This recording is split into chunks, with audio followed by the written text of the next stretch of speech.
Hey, yo, Jesus walked on water. Now you walk on this. This message is mainly for husbands and fathers out there. I got to thinking that, children don't just open doors for themselves by listening to bad music or watching bad things on TV.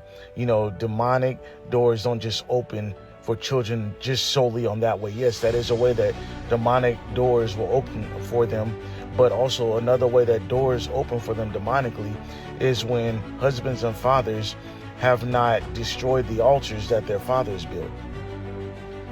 The Lord told Gideon in Judges chapter 6 that you need to break down the altars that your father built. Then I want you to build an altar unto me. But if we go generation after generation after generation without breaking down the altars that our fathers built, that means for generation after generation after generation, our children are going to continue to struggle and go through things that the fathers and grandfathers and great-grandfathers have opened up. So therefore, you got generational curse after generational curse after generational curse happening. And these are things that are happening that's not even the children's fault, that they didn't open the door to that themselves. It was already open because we as husbands and fathers never dealt with those things. So husbands, fathers out there, those of you who have children, those of you who are married, those who have a family, it's time to break down the altars that our fathers, our grandfathers, great-grandfathers, great-great-great-grandfathers have built, and build altars unto God. We can allow our children to struggle with the same thing that daddy struggled with and grandpa struggled with and great-grandfather struggled with.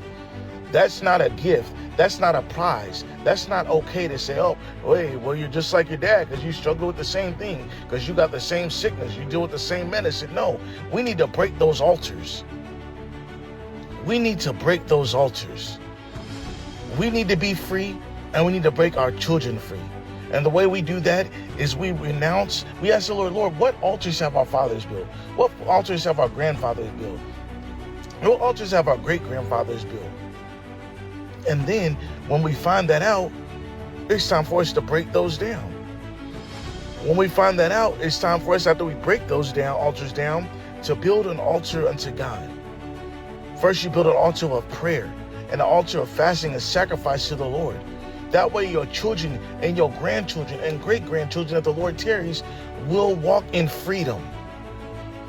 And any good father is going to want to make sure that their children have better than they had. And they're going to want to make sure that their children walk in freedom. So whatever it is that you need to do, take the time to break down those altars that you may have built, that your father may have built, your grandfather may have built, and so on and so forth. It's time to break those altars and build an altar up to God. Let's bring freedom to our family and freedom to our next generations. Our seed will be free. Anyway, I can't tell you what to do, but I can tell you what to be. It's time to be free. It's time to be men of prayer. And it's time to walk in the presence of God. Peace.